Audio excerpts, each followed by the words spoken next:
Chaos for no reason.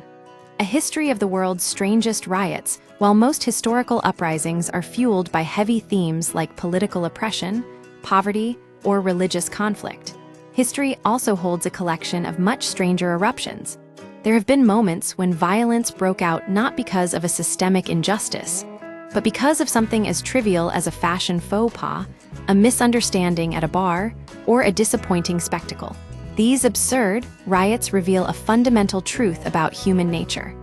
Once a crowd reaches a certain level of tension, it often requires only the smallest, most illogical spark to ignite total mayhem.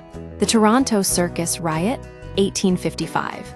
Clowns versus firefighters in the mid-19th century, Toronto was a rough-and-tumble pioneer town characterized by a high density of taverns and brothels. In 1855, a traveling American circus, Behouse, star troupe was performing in the city, drawing large crowds of spectators. The spark for the riot was surprisingly theatrical. After their performances, a group of circus clowns visited a local brothel. Upon their arrival, they encountered members of the Hook and Amp, latter firefighting company. In this era, firefighting was not a unified government service, but a collection of competing, often aggressive, private companies.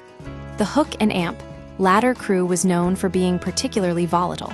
An argument erupted over who would occupy the establishment. In a surprising turn of events, the clowns defeated the firefighters in the ensuing brawl, leaving 2 firemen seriously injured. The fallout was even more chaotic. The escalation. Seeking revenge, the firefighters turned to the Orange Men, a powerful Protestant gang that effectively controlled Toronto's law enforcement and politics. The attack, the Orange Men descended upon the circus grounds, attacking performers with stones and breaching the site. The destruction. Using axes and pikes, the mob destroyed equipment and torched the circus tents. The cover-up, because many of the rioters were members of the police or the influential Orange Men, only one person was convicted. This systemic corruption eventually became a catalyst for much-needed police reform in Toronto. The New York Straw Hat Riots, 1922. A fashion enforcement war in the early 20th century, social etiquette was strictly enforced through unwritten rules. One such rule concerned straw hats.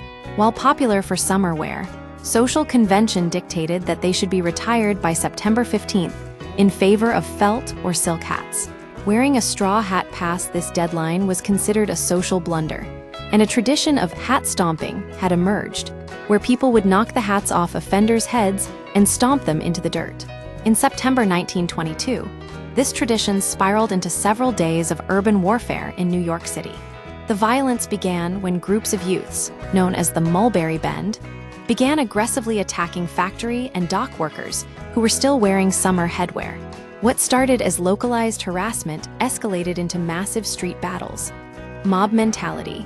Groups of up to 1,000 youths prowled Manhattan, hunting for anyone wearing a straw hat. Hospitalizations. Many men were beaten and hospitalized simply for refusing to change their attire. Police complications. Law enforcement struggled to contain the riots, partly because some off-duty officers were themselves targets for wearing the forbidden hats. The violence only subsided when the trend itself eventually faded from fashion. The Leicester Balloon Riot, 1864. Disappointment turned violent. Perhaps the most surreal of these events occurred in Leicester, England, involving a crowd of 50,000 people and a single hydrogen balloon. In 1864, aviation was a rare and magical novelty. When balloonist Henry Coxwell prepared for a public ascent in Victoria Park, the crowd was mesmerized. However, as the crowd pressed forward to get a better view, they became dissatisfied with the size of the balloon, feeling it was smaller than advertised. The situation devolved rapidly due to a breakdown in communication, perceived defiance. As the crowd crowded the launch site, Coxwell struggled to prepare the craft. The onlookers misinterpreted his struggle as a refusal to launch. The deflation, in a desperate attempt to clear the crowd, Coxwell threatened to vent the hydrogen. He followed through, deflating the balloon. The outrage, instead of calming the crowd, the deflation convinced the mob that the balloon was faulty and poor quality. The crowd turned on Coxwell, tearing at the balloon and setting the wicker basket on fire.